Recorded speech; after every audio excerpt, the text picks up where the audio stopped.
The Almoravids, warriors of the desert and empire builders.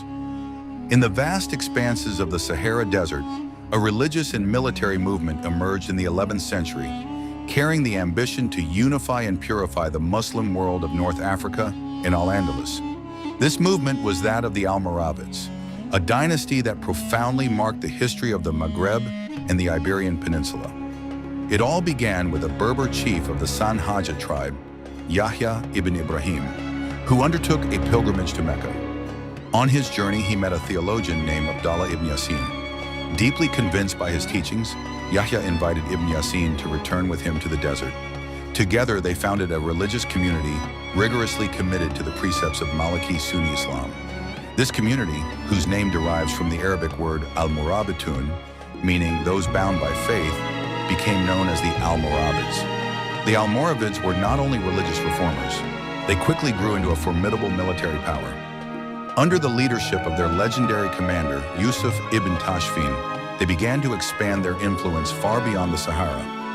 In 1042, they captured Sijil Masa, a crucial hub of trans-Saharan trade routes. By controlling the routes of gold and salt, they established the economic foundations of their future empire. The Almoravid Empire reached its height when Yusuf ibn Tashfin ventured northward. Starting from Marrakech, which he founded in 1070 as the capital of his kingdom, he led a series of spectacular campaigns.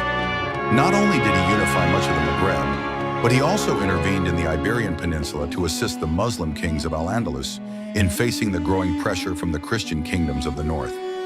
In 1086, at the famous Battle of Zalika, Yusuf delivered a resounding defeat to Alfonso VI of Castile, halting the Christian advance. However, the Almoravids were not only warriors, they were also builders and patrons of the arts. Under their rules, cities like Marrakech became centers of culture and learning.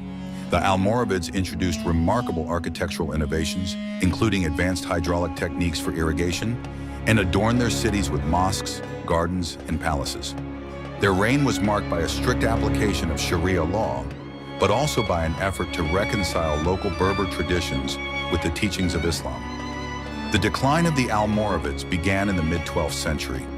Their religious rigor, though initially a source of success, eventually led to tensions with local populations, particularly in al-Andalus, where people were accustomed to a more tolerant vision of Islam. Meanwhile, a new emerging force in the Maghreb posed a threat to their power, the Almohads.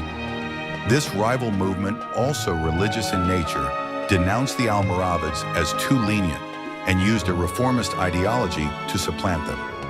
Marrakech fell to the Almohads in 1147, marking the end of Almoravid rule. Nevertheless, the legacy of the Almoravids endures long after their fall.